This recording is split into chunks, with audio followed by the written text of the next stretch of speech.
Shalom Yerushalayim. Welcome to Jerusalem, at least virtually. We're here in the set of neighborhoods called Nachlaot, which we're going to be talking about.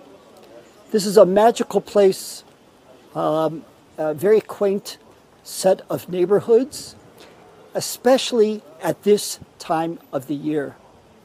Of course, wherever Jews are, we are at a very special time. We're between Rosh Hashanah and Yom Kippur in what we refer to as Hayamim Hanoraim, the days of awe. It's also called Aseret Yemei Tshuva, this 10 days of repentance. The first day being Rosh Hashanah and the 10th day being Yom Kippur. But one of the special customs of this period of time, which began even before Rosh Hashanah, is called slichot, prayers of forgiveness. Slicha means forgive me. If you bump into somebody, you say slicha, and to ask them to forgive you. But in this case, we're appealing to God. These prayers take place either at midnight or about an hour before dawn with the daily shacharit or morning prayer. Why at those inconvenient times? Either staying up late or getting up so early in the morning? And the answer has to do with Kabbalah, Jewish mysticism. In Jewish mysticism, the night is divided into two. There's the period from sunset or dusk to midnight, and then midnight to dawn. The first part of the night from dusk till midnight is referred to as Din, as God's judgment. From midnight to dawn is referred to as Rachamim, as God's mercy. I don't know about you, but when I have wronged someone and I need to apologize, I wait till that person's in a good mood. So if you'll pardon the analogy, that's kind of what we do with our prayers for asking forgiveness. We want to do it at a propitious time, at an auspicious time. So these are the slichot, of which we're going to hear more about in a little bit. The slichot, this time of Rosh Hashanah and Yom Kippur, is the backdrop for our visit to the wonderful set of neighborhoods that we're going to be visiting here. My name is Joe Friedman. I'm originally from the US, and I've been living in Jerusalem for over 40 years. I've been a licensed guide for over 25. I'm very, very pleased and honored that the Olam Shalem Center for Teaching Jerusalem and its partner JNF Canada have asked me to guide you here today. I have a staff here of Azaria and Daniel and Meirav, and we're going to be off and running in just a couple of minutes. Our plan is as follows. After our introductions, we're going to be going to see about 6 or 7 different neighborhoods, but not just understanding the history behind them, but also to understand the personalities that grew up here or who lived here, and some of them are indeed very, very extra special. If you have any questions, write them in the chat, and we will try to address them at the end of the program. So for the time being, in a moment, I'm going to turn the camera, so to speak, over to Yifat Bear Miller of JNF Canada for her greetings. And immediately after that, you're going to see a very short video which talks about what slichot are all about, especially here in Jerusalem.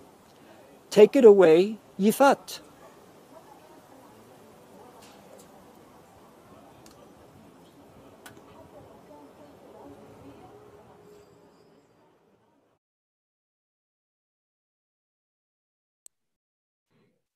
1, 2, 3 מתחילה.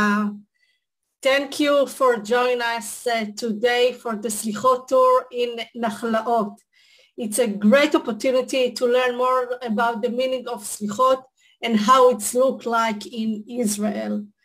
Thank you to Olam Shalem and to Kakal Israel for providing this wonderful program. And on behalf of GNF Canada, I want to wish you all Gmar Chatima Tova and Shana Tova. Enjoy your tour.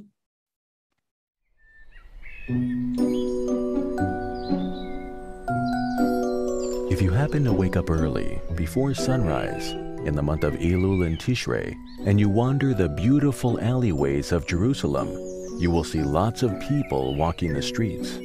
Where are they going? And why so early in the morning? These are the days of slichot. Have you heard about slichot? The word slicha, we all know, forgiveness.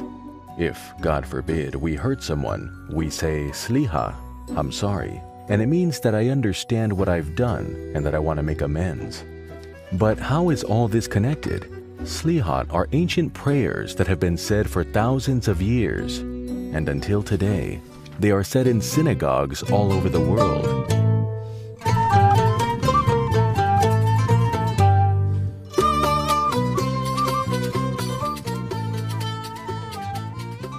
Why are they said before sunrise? According to Jewish custom, the special time between midnight and sunrise is the time when the gates of prayer are open in heaven.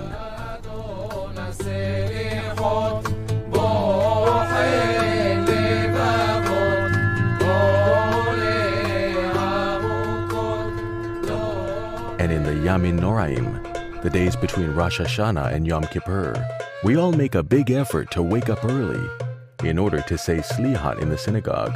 In the slichot prayers, we request forgiveness for our deeds and ask that our prayers will be accepted willingly.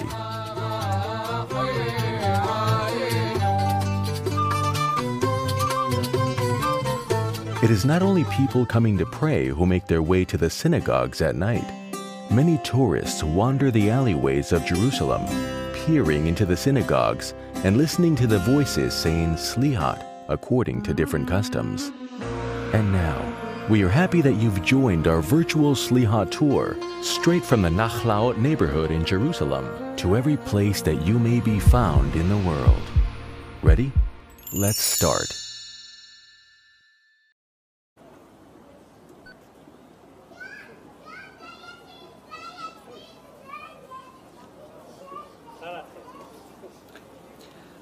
Okay, welcome back. Now that we know all about slichot and what they are, now we have to understand, where are we? We're in Nachlaot. What is a Nachlaot, or what are Nachlaot? To explain that, I have to go back, to take you back to 1850. Let's say that in 1850, you met a person who was a Jerusalemite, and you asked him, do you live in the old city?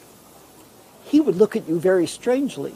Why? Because there was only one city of Jerusalem, right, enclosed by the walls that had been built about 500 years before by the Ottoman Turks. So everybody lived in one city. There was no old city.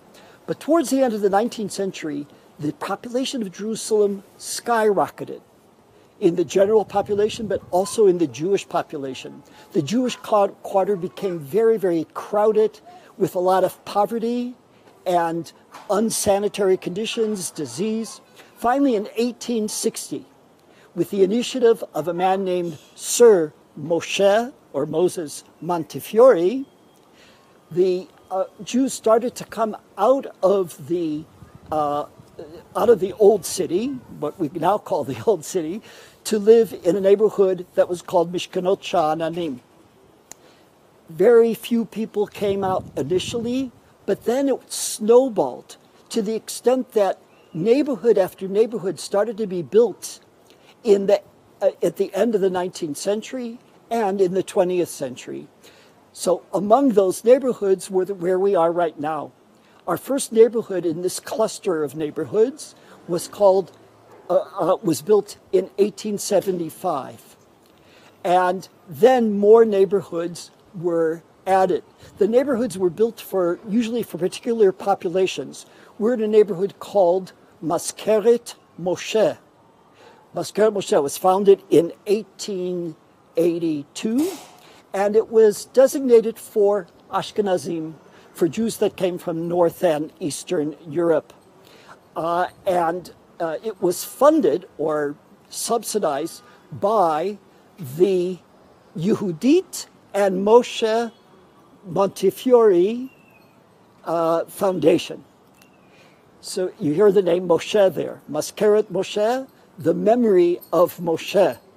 So that was the Ashkenazic neighborhood. But then the Sephardim, mostly from North African descent, came and said, we want a neighborhood too. So they found a neighborhood right next door to the one that we're in right now, just about a year later, and they called it Ohel Moshe, the tent of Moshe. Now, of course, they're not talking about Moshe Rabbeinu. They're not talking about Moses that took us out of Egypt. They're talking about Moshe Montefiore, to the extent that Shai Agnon, S.Y. Agnon, who was a Nobel Prize laureate, wrote in a book, very short passage, and every place there in Jerusalem is called Moshe. Ohel Moshe, Zichron Moshe, Yamin Moshe, Maskeret Moshe. You want to go to one of these Moshes, but you forgot the little word that goes together with that Moshe. So you wander around from Moshe to Moshe, and you don't get to the Moshe that you need. So this was the story about the neighborhoods here. This whole neighborhood, there's a conglomerate of approximately 30 neighborhoods right here in 1/2 of a square kilometer. That's all. And each neighborhood was very tiny, some a little bit more extensive. And as I mentioned, some were made for Ashkenazim, for Sephardim, for Jews from Iran, Jews from Yemen. All of these different ethnic groups had their own neighborhood initially. Over time, these neighborhoods became run down. And it wasn't until about the late 70s, 1970s, 1980s, that they started to refurbish this place. The city invested a lot of money here, established a local council called Lev Ha'ir, and the city and the neighborhoods really took off. Some wealthy people came in and either added to existing buildings or built their own new buildings. And now Nachlaot is one of the most popular places to be. Right? There are over 100 synagogues in this small conglomerate of neighborhoods. I'm going to take you over here to one in particular. Okay? They have services going on right now. We're obviously not going to be staying until slichot time. That's usually at midnight, and it's only a little after 7 p.m. But we're going to get a flavor of what's there.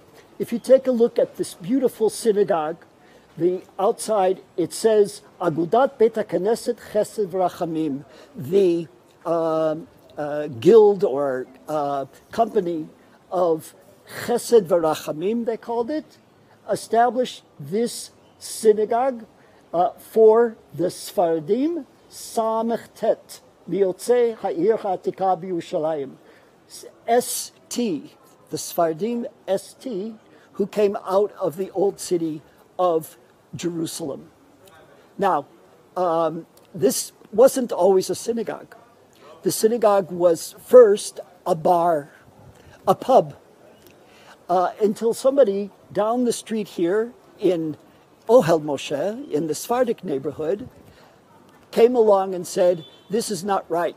He went into the bar, put a sizable amount of money on the bar, and said to the owner, get lost. That was pretty much it.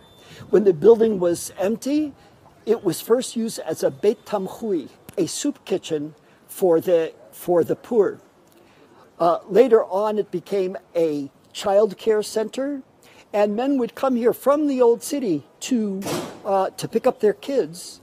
And they said, hey, let's make a minyan. Let's have 10 people to start our prayers. And that turned into mincha, the afternoon prayer.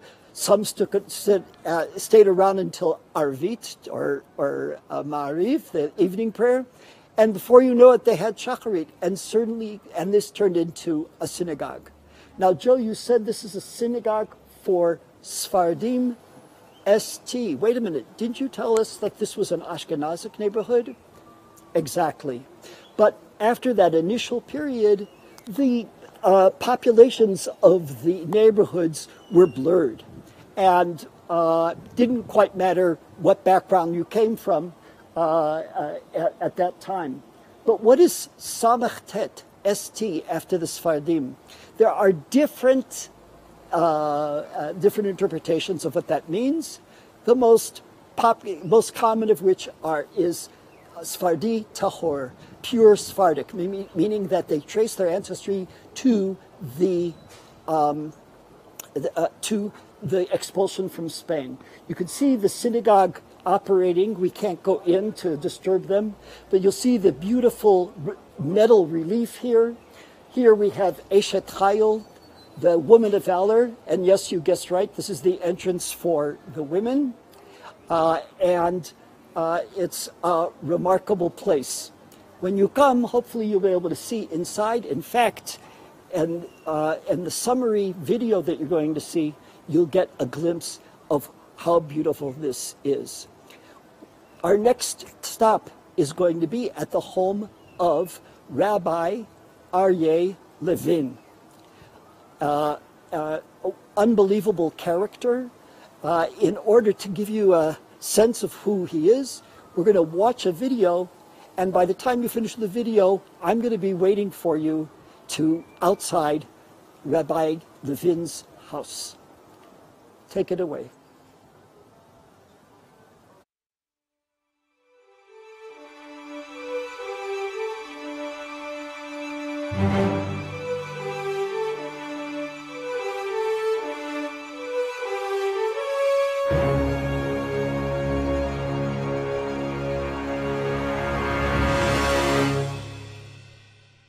A 100 years ago, Great Britain ruled the land of Israel.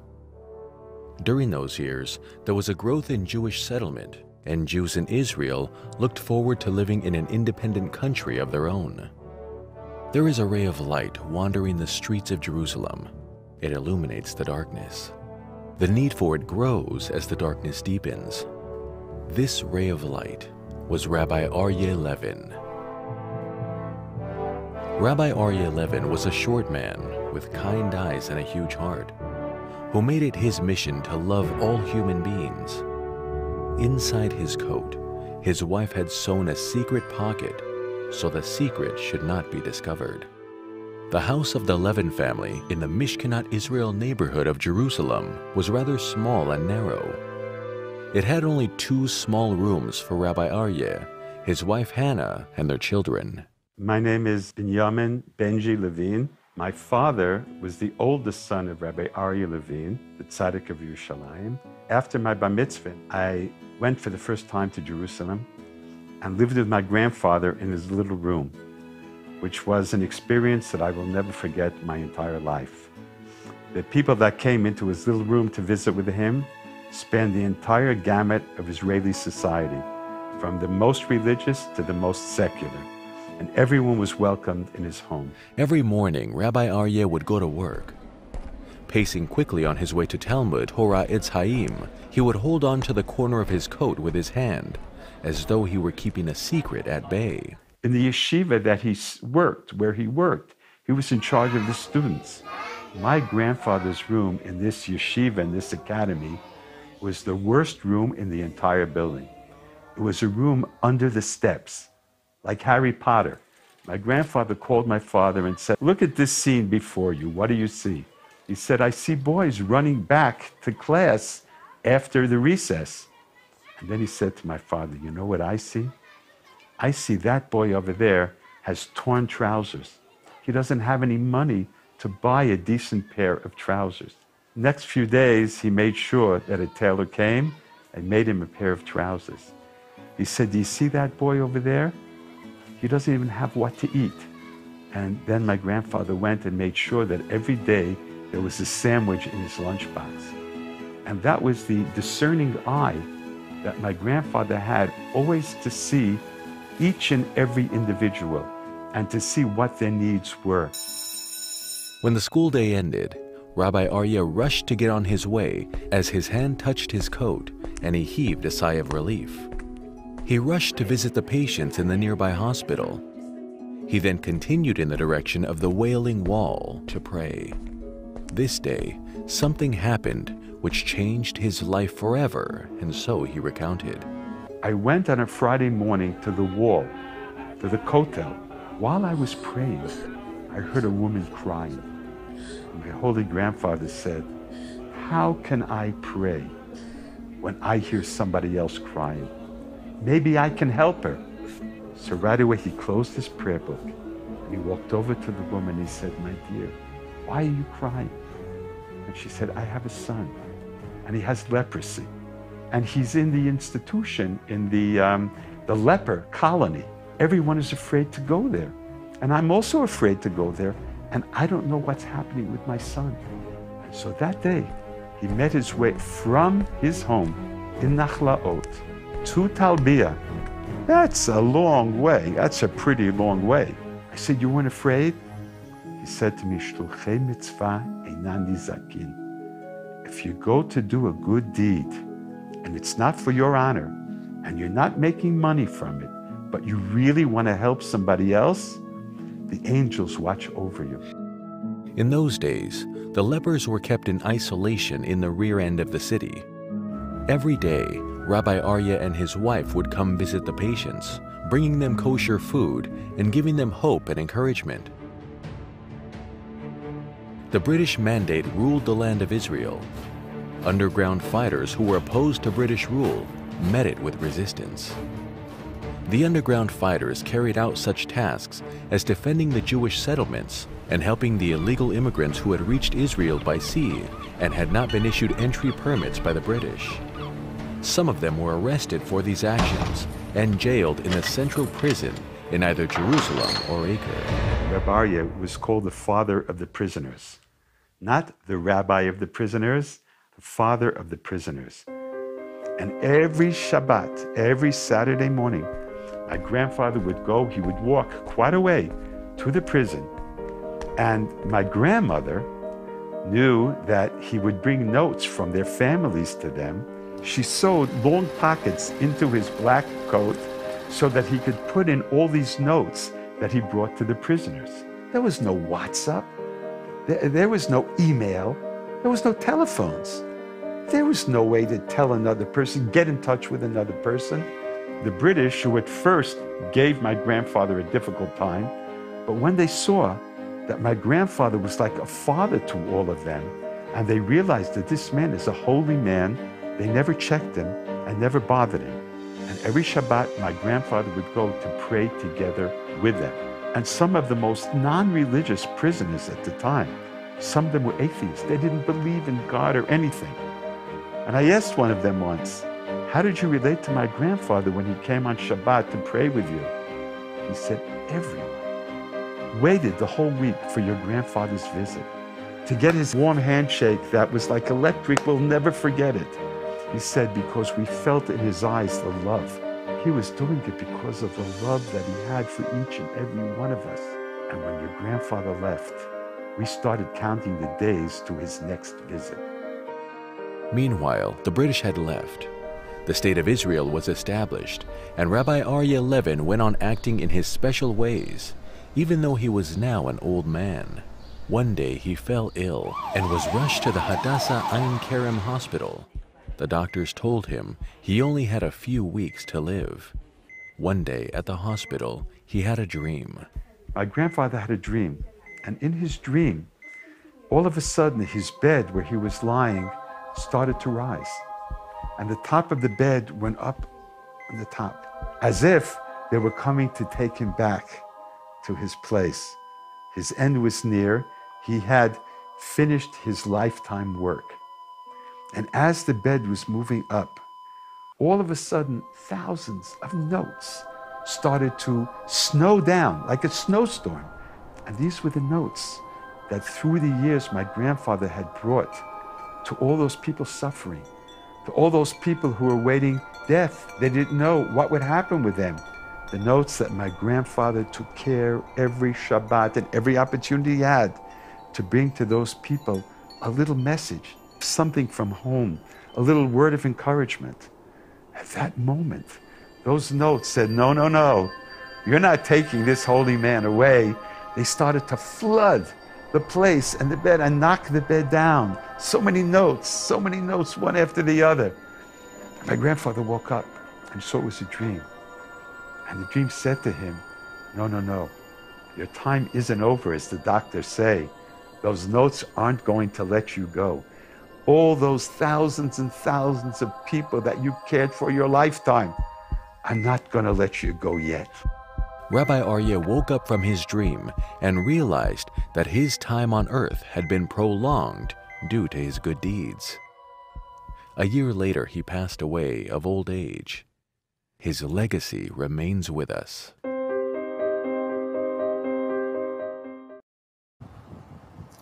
Bruchim Habayim, welcome back. As you can see, I am outside the house of Rabbi Aryeh Levin that you just learned all about in the video. He was truly a tzaddik, truly a righteous man that was one of a kind. Besides helping everybody from lepers to the fighters of the Jewish underground, visiting the old, he was just indescribable. This is the home where he lived. You saw in the movie, they took you through and up the stairs to where he lived in the upper floor.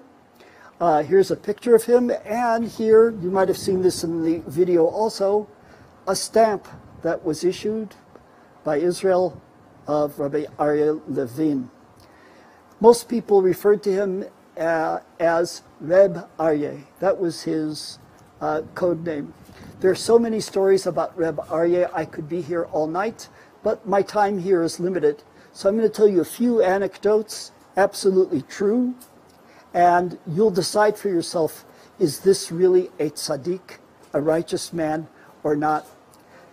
The grandson of Reb Aryeh, whom you met, so to speak, on the video, said that when he walked down the street, when Reb Aryeh walked down the street, nobody could beat him as to saying Shalom Aleichem, as greeting people. He always was the first one to greet everybody. One incident was he was walking down the street and he saw a young man coming towards him. The young man was kind of sidestepping, trying to avoid meeting up with Reb Aryeh. But Reb Aryeh persisted, went up to him. He was a very short man, remember?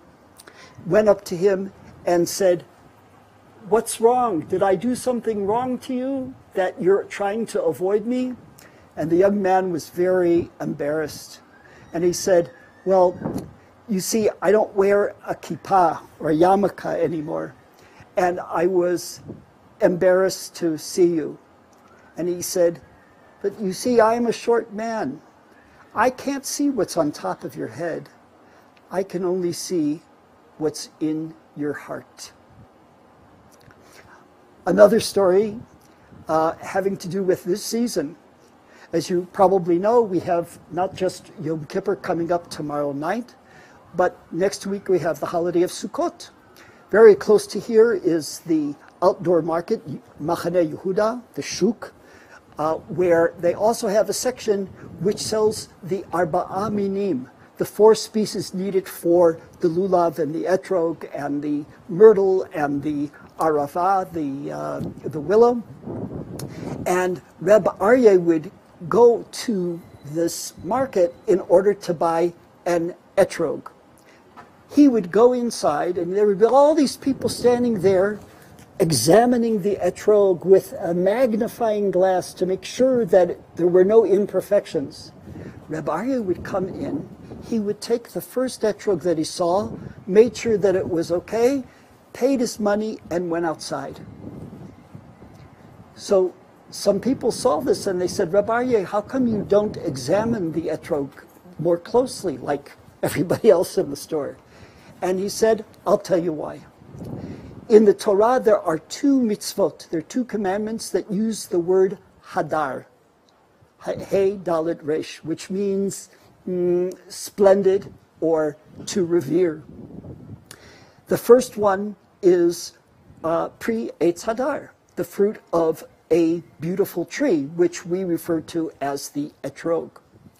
The other usage of hadar is v'hadarta penei zaken, that you shall show reverence for the old. 51 weeks of the year, I try to emphasize the second mitzvah and try to visit old people wherever they are. 1 week out of the year, God will forgive me if I don't have a perfect etrog. Okay, and the final story is that in Jewish tradition, there's a tradition. Sorry for the doubling up there, where that there in every generation there are lamed vav, 36 righteous men that maintain the entire generation, the entire world. So the students came up to Reb Aryeh and said, Reb Aryeh, are you one of the lamed vav? Are you one of those 36? Now he was trapped, because if he says that he's one of the 36, then he'll be a braggart. And if he says, I'm not one of them, he will fall right into their trap. So what did Reb Aryeh say when they asked him if he's one of the 36? He said, B'fa'amim, sometimes. That was Reb Aryeh Levin. And with that, we're going to make a connection between Reb Aryeh's visiting the fighters, fighters of the Jewish underground, and the next place where we're going. Let's just walk with me, okay? As if you had a choice. And you'll see around us this wonderful neighborhood. I don't know if Daniel will be able to get a shot of the poster of Reb Aryeh up there. Obviously, somebody's building their sukkah here. Okay, this was done by a fellow named Solomon Souza Cohn, who has done street art all over the marketplace and in other places, all with permission, of course. And he's a wonderful artist. We're going to go down here, and believe it or not, we're in a whole other neighborhood. The neighborhood we were in with Reb Aryeh is called Mishkanot Yisrael, and this where we're going now. Right now, we're in Sukkot Shalom. If you take a look over here, you'll see the laundry lines held up by these poles. And what they did, this has been for over 100 years. When it's time to hang up the laundry, they simply lower the poles, and after they hang the laundry, they set it up again. And that's been around the whole time. Come with me just over here for an incredible story.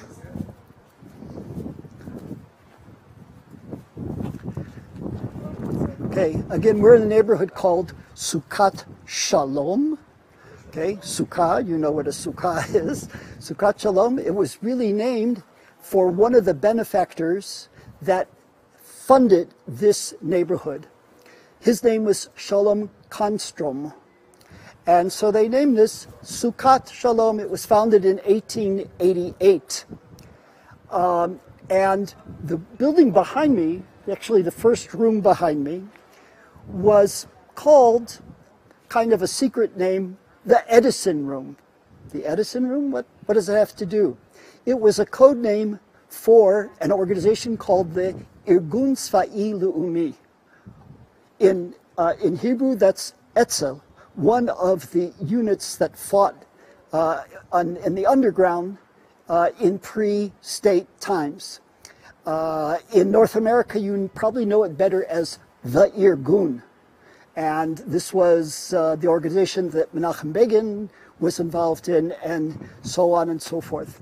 But the story I want to tell you here, which gives me goosebumps, is a story called The Revolt of the Shofarot, the Shofar Revolt. What is that all about? So to tell you this, I have to very quickly tell you two things. One is that since about the 1920s, the British have been in control of the land of Israel, Palestine at the time, up until 1948.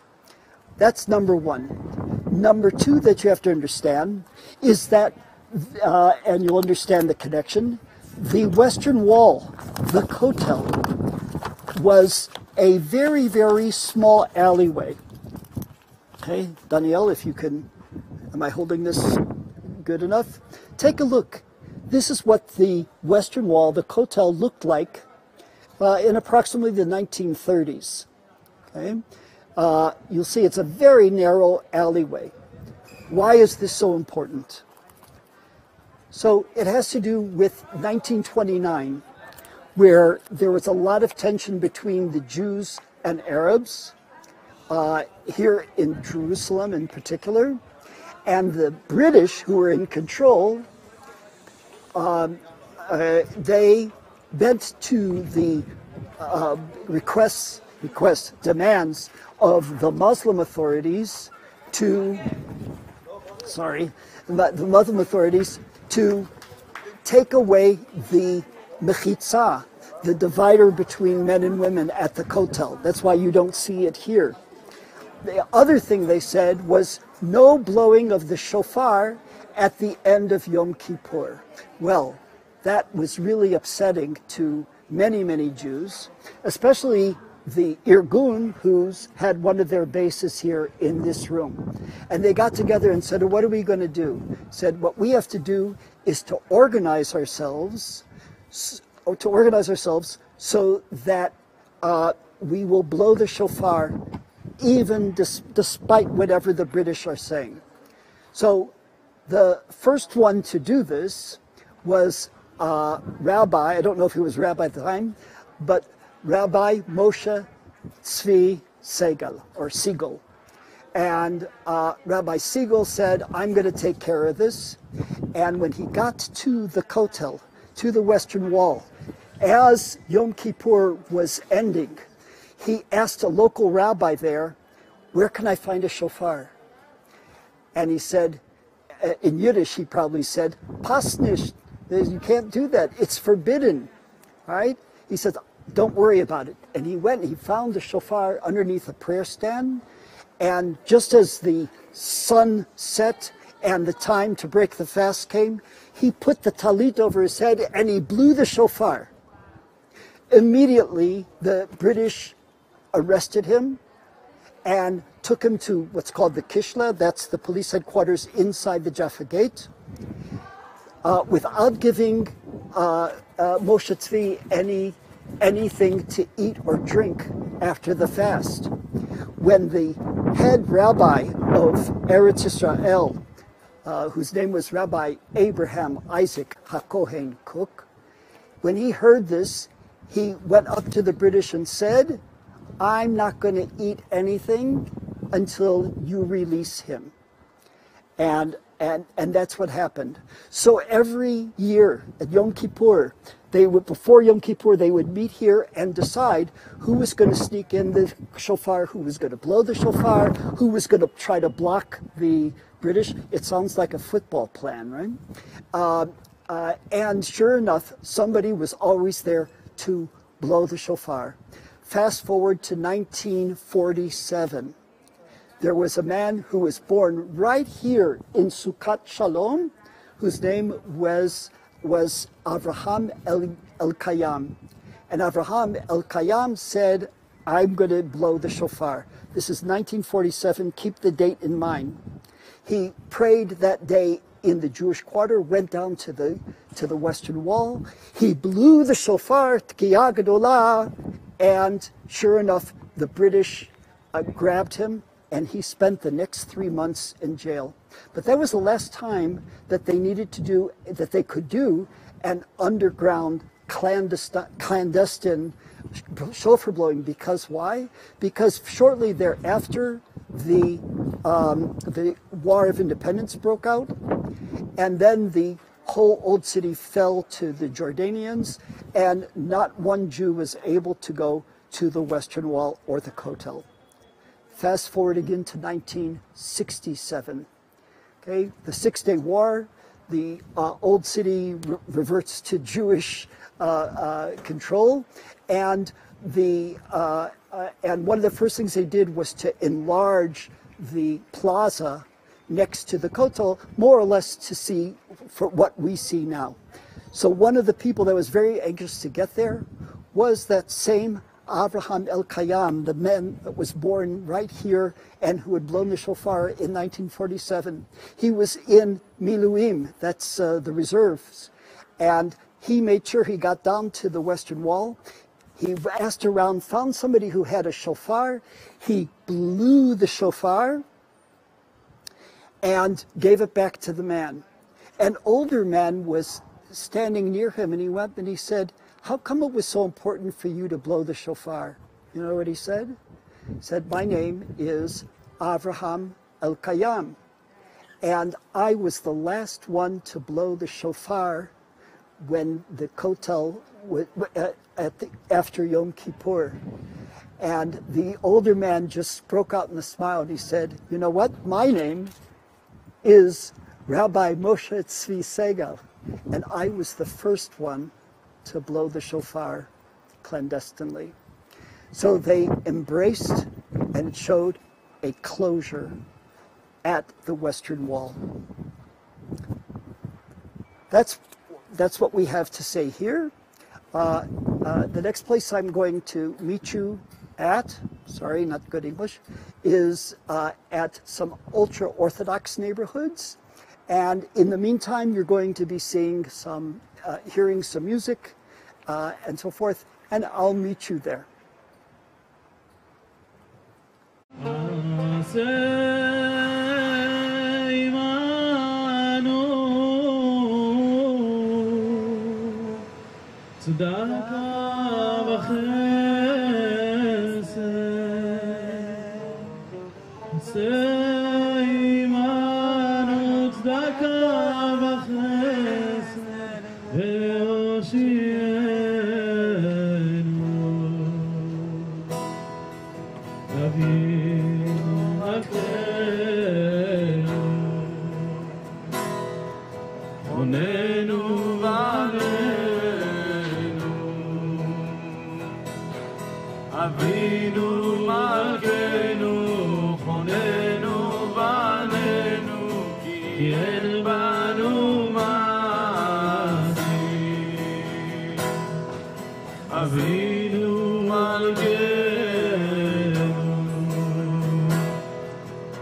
מפשע בגן רשע ברחוב חד מאסונים אנשי שמך יודע ישראל נאמני לך אדוני הצדקה ולנו בושת הפנים לך אדוני הצדקה ולנו בושת הפנים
Shalom Aleichem.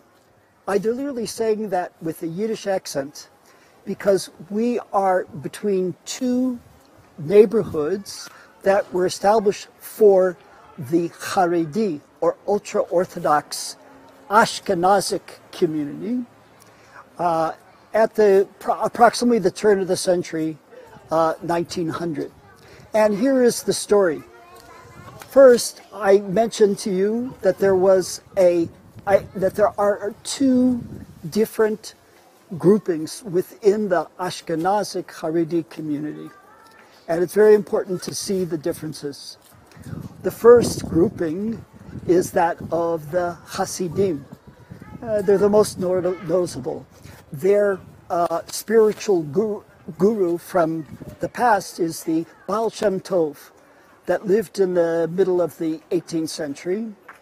And while they are extremely observant, they put a great emphasis on spirituality, on singing and dancing, something that was very different from what had been before. They also put an emphasis on a spiritual leader, a tzaddik, or a rabbi, who would be their spiritual guide, to whom sometimes they attributed not supernatural powers, but they were miracle workers. That's the Hasidim. In contrast, the other grouping, which has different names, but the one I'll use is the mitnagdim, those who were against, or in the Yiddish pronunciation, misnagdim. And the misnagdim, their spiritual forerunner was the Gaon of Vilna, also about the same period of history in the late 18th century. And for them, all the things that the Hasidim stood for were a terrible disgrace. And they stood for strict study of the Torah, the Talmud, and being within what we call the 4 cubits of halacha, of Jewish law. So they were kind of at each other's throats. They even had different Nachlaot, different versions of the Sidur that they used. So that's the background to the following.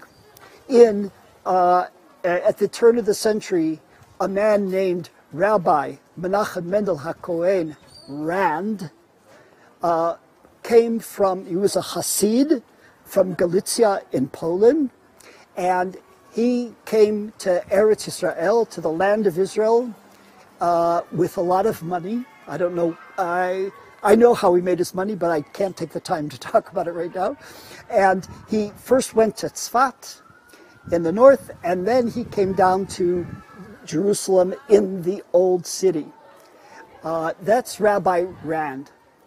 But around the same time, a rabbi came from, named Yaakov Broide, came and established the neighborhood that you see behind you in 1902. But he was a misnagid. He was so much against the Hasidim that he said, I'm going to put up money for building this neighborhood, but with at least one proviso, which was no Hasidim. Only misnagdim are going to live here. When Rabbi Rand from the Old City heard about this, he was not to be outdone. And so in 1909, he established this neighborhood. Follow me for a second. We're just going to go carefully through the gate here. You'll see some people getting their schach, the top of their sukkah, ready over here.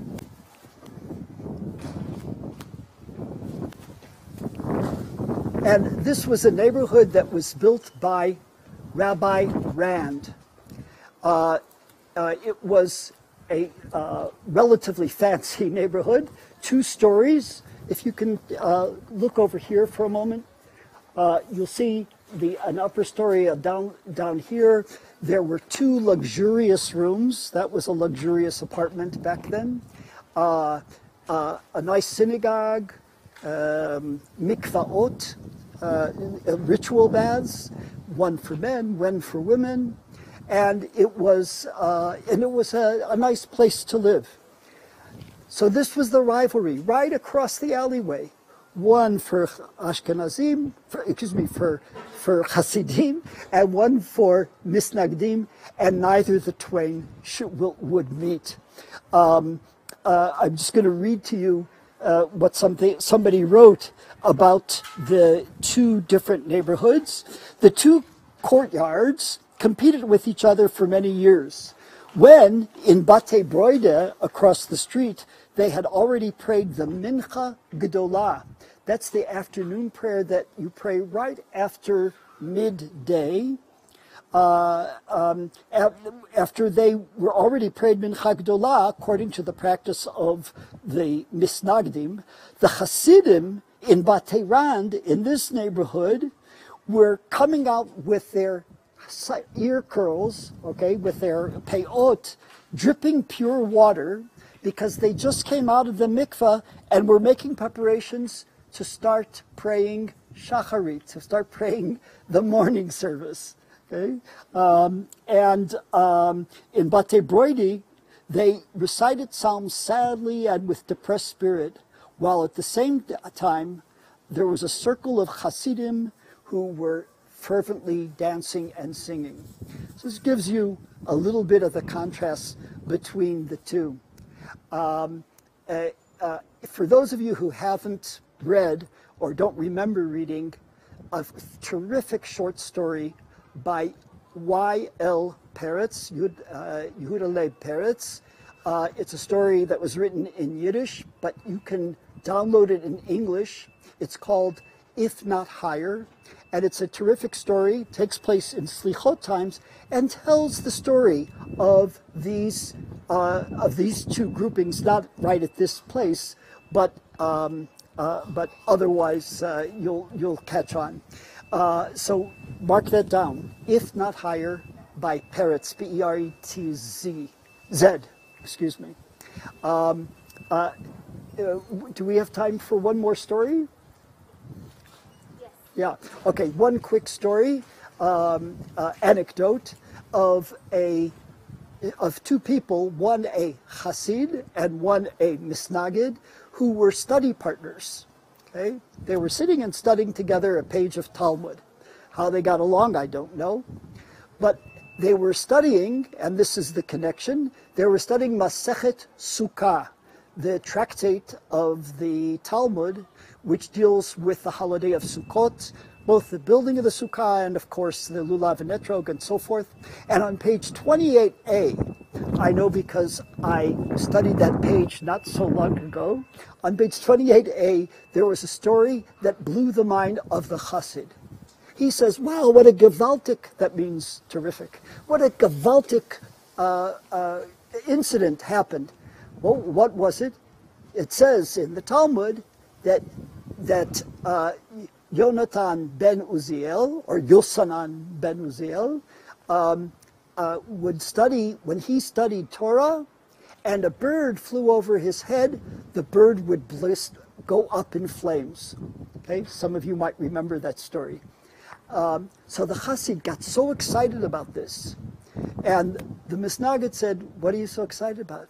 He said, "Look at the holiness of this man, of Yonasan ben Uziel. What a tzaddik! What an incredible human being, that he was so devoted that he could zap a bird going overhead." And the Misnagid said, "So what?" And the Chassid couldn't believe it. Right? How can you not be excited about this? This is holiness. This is unbelievable. So what did the Misnagid say? He said, "I'm not the least bit excited. I just want to know, to whom did the birds belong, and how much did they pay the owner for the damages?" So that's the Misnagid and the Chassid working together.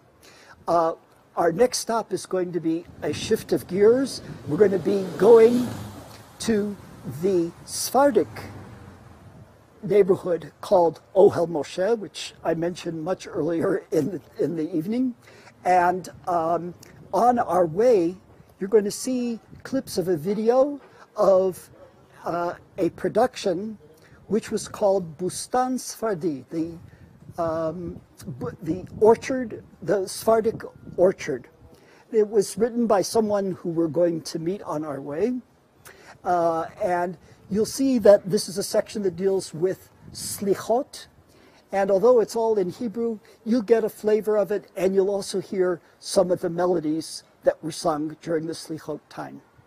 So I'll see you next at Ohel Moshe. מה שיש בבית. נולדה החמישית, קם וברח ליפו. עד שהלך אליו שייח לוטפי ואמר לו, מה אתה רוצה מאשתך?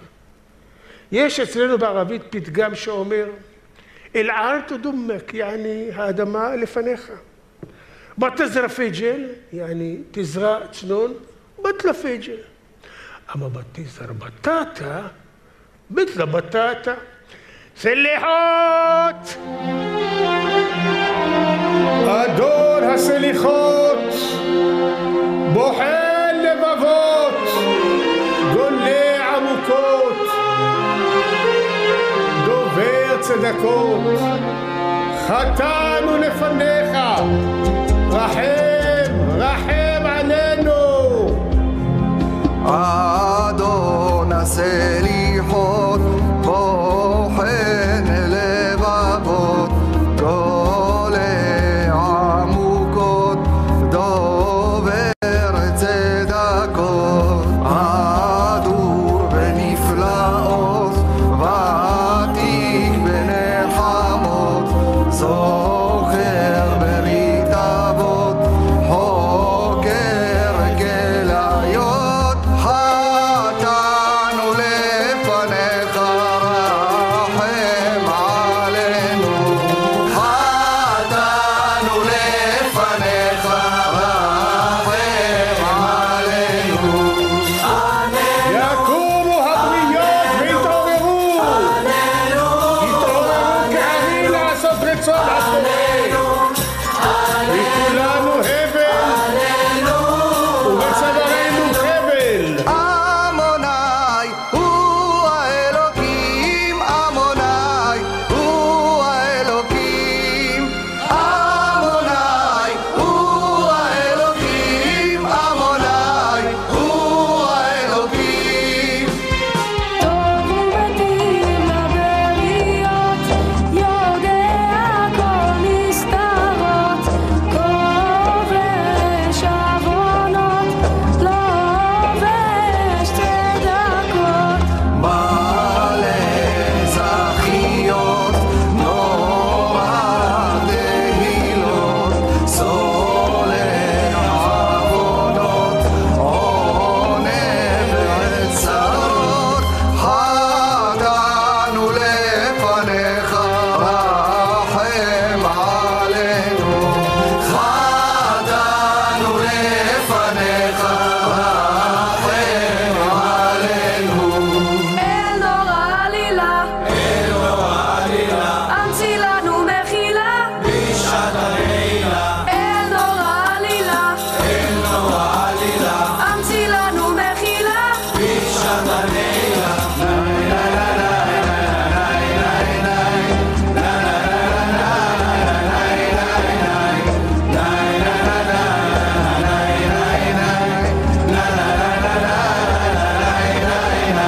שמע ישראל,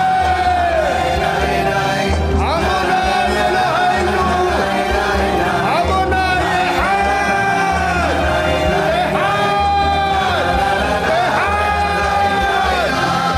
חטאנו לפניך, רחם עלינו. חטאנו לפניך,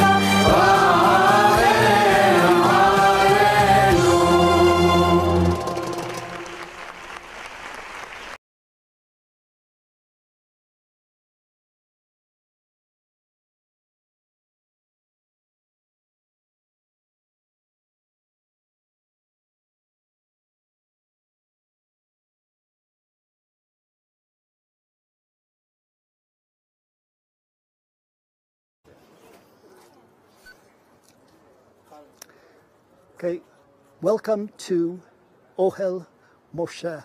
Ohel Moshe, as I had mentioned earlier, was the Sephardic, one of the Sephardic neighborhoods that was established in 1883. And you saw in the film a little bit of the culture of what we're talking about. The building that is right across from us, okay, with the low windows here, was the home of somebody who was very, very important.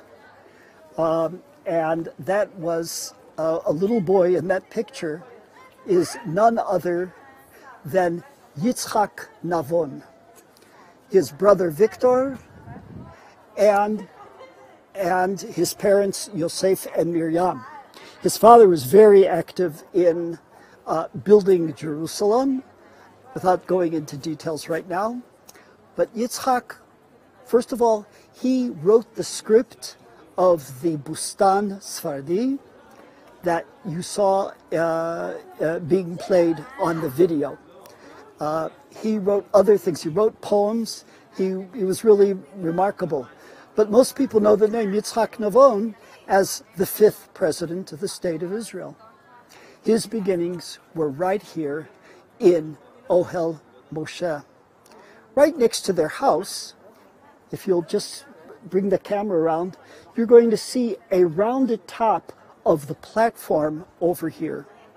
And that's because what you're looking at here is the top of a cistern.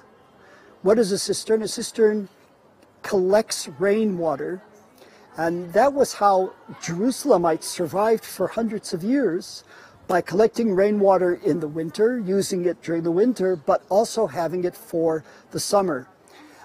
So each of these neighborhoods had their own cistern, or cisterns, actually.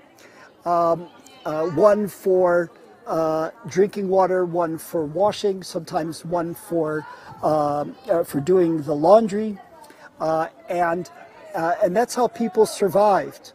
But once the British came along, of course, they put in running water. There was no need for the cisterns anymore. And already a few decades ago, the city of Jerusalem sealed all of the cisterns. Didn't destroy the infrastructure, but they sealed them so they can't be used anymore.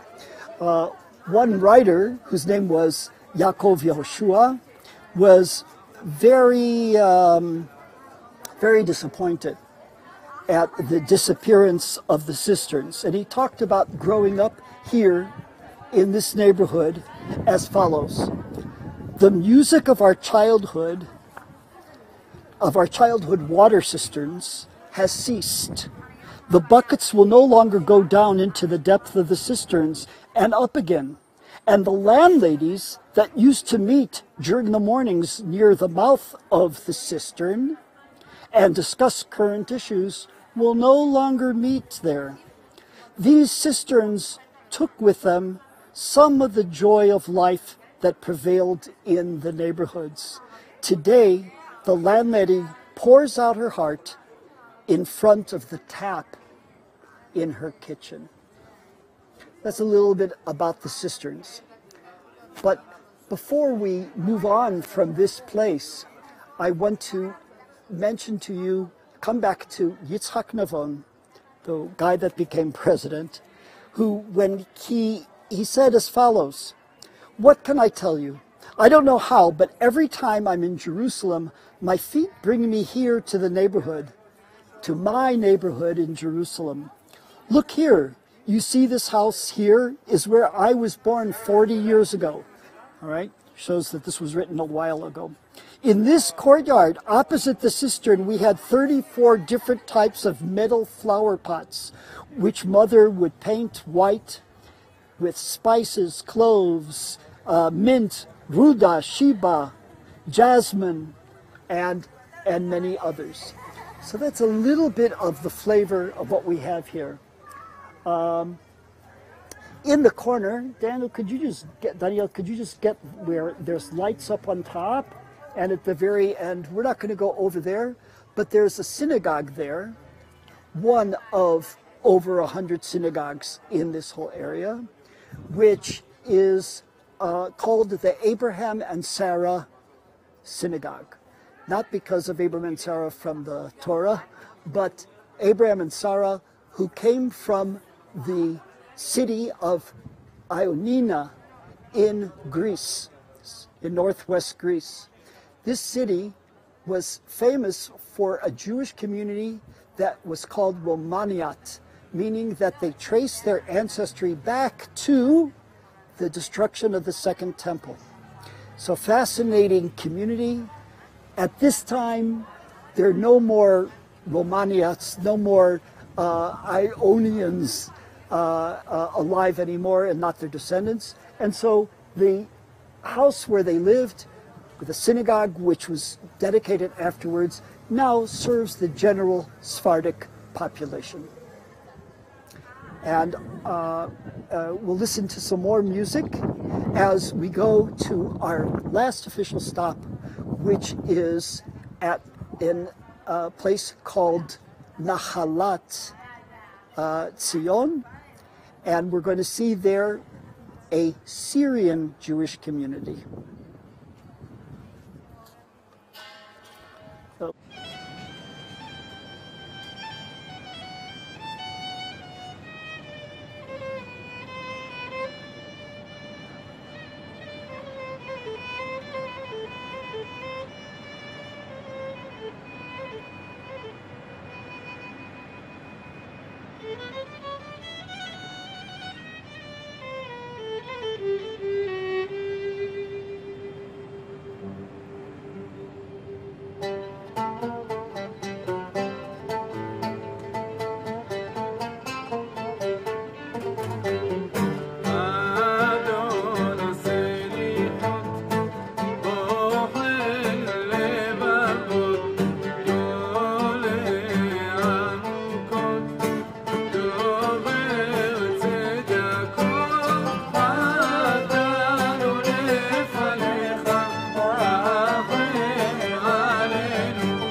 Welcome to our last stop on our slichot tour, and we're here by the Ades synagogue.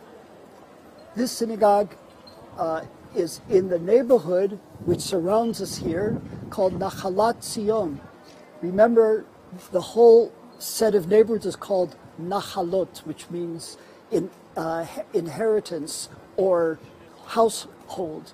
So because of Nachlaot and other neighborhoods that were called Nachlaot, so the entire neighborhood was called Nachlaot.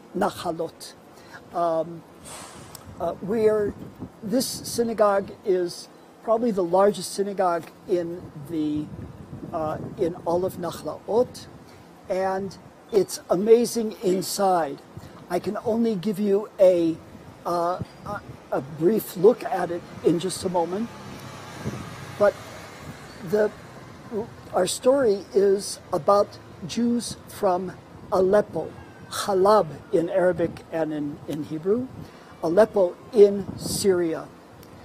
The neighborhood here was founded by a man named Entebbe, Albert Entebbe, that came from Damascus, and it was a place where Syrian Jews were welcomed and encouraged, especially after the state of Israel was established and Jews were not so welcome in Syria anymore. Aleppo has a very long history. It's identified as the biblical city of Aram Tzova, which was captured by Yoav ben Surya, the general of David. So, very important very important person, very important place. And the main synagogue in Aleppo already began in the 6th century, and it was named after Yoav ben Surya. So the people that came here, especially after the creation of the state, were brought with them something very, very special. Somehow, and we don't know what that somehow is, they brought with them haketer, the crown. The crown was the Aleppo Codex. What was that? It was the oldest complete Tanakh, Hebrew Bible, which dates back to Tiberius in about the year 930. 930. It laid in the synagogue in Aleppo for 5 centuries until somehow it magically showed up here, perhaps with one of the immigrants from Aleppo who came to the land of Israel. Again, the circumstances are a little bit strange, and there was only 40% of the Tanakh left. Nobody knows what happened to the others. Part of it was stolen. We don't know. That Aleppo Codex lies right now in the Israel Museum in the Shrine of the Book. Okay, so if you look up here, you'll see the inscription about the great synagogue Ades of the glorious Aleppo community, and it was established in 1901. Inside, it's incredibly beautiful. They brought wood from Aleppo, walnut wood, take a look, with inlaid mother of pearl, and that became the Aron Kodesh, what they call the Ark, which they call the Heichal.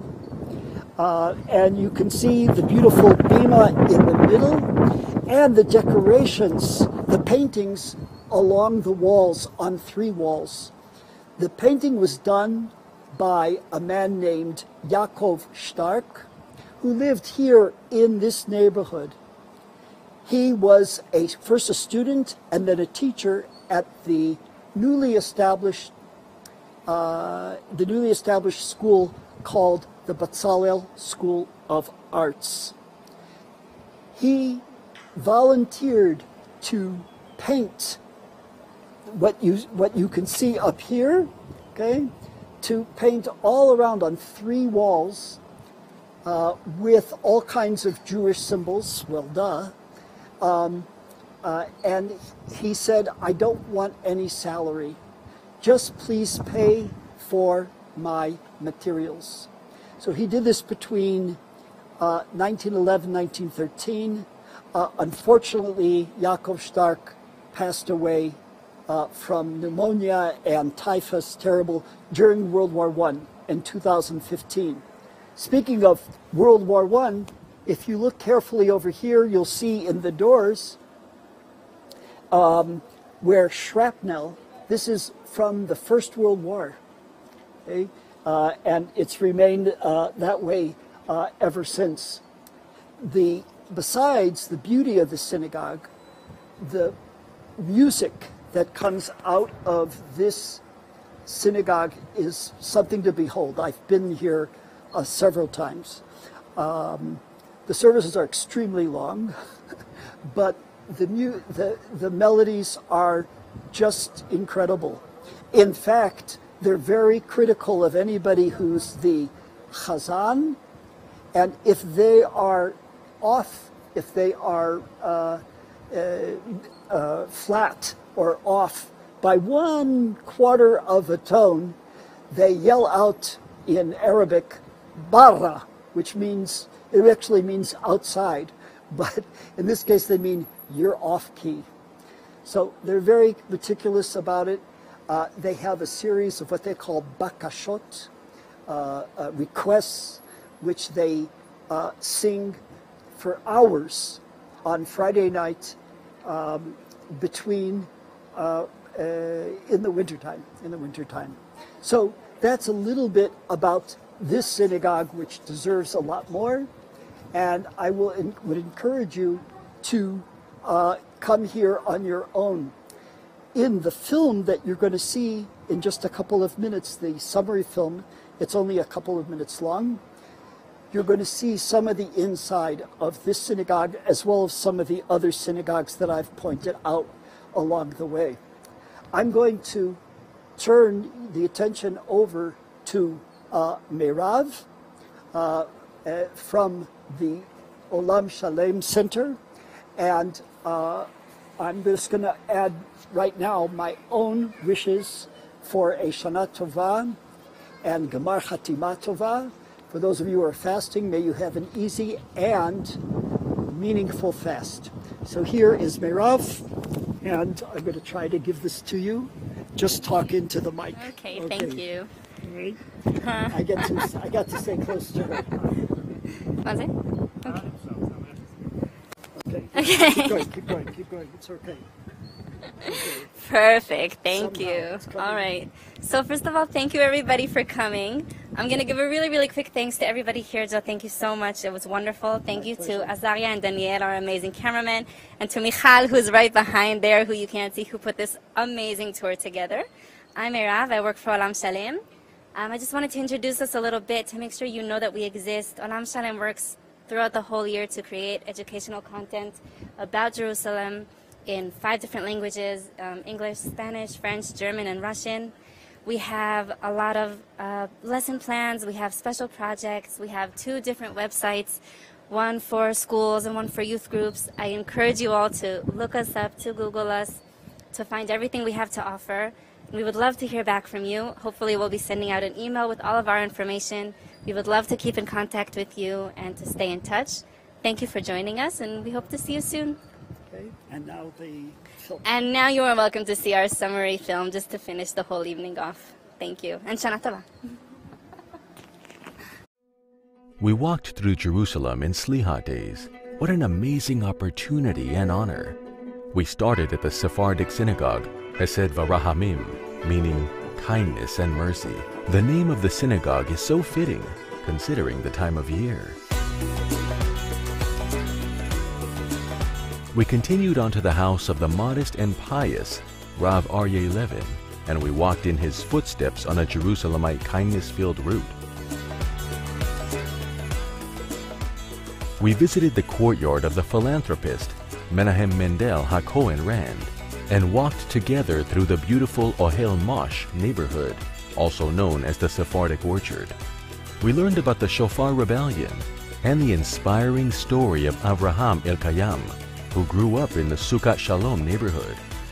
We peeked into the ancient Adez synagogue with its Aron Kodesh that came all the way from Syria. The decorations and the tunes that spill out of the synagogue are famous around the world and attract visitors all year round. And how could we not? We heard the famous, well-known, and well-loved Adon HaSlichot liturgical poem in which we request from God to forgive us.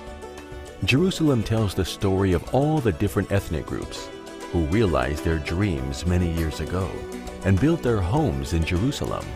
Memories of the prayers that came from Morocco, Syria, Spain, Russia, and Yemen remain with us until this very day. May it be that our prayers will be fulfilled wherever we may be in the world. Shana Tova and regards from Jerusalem.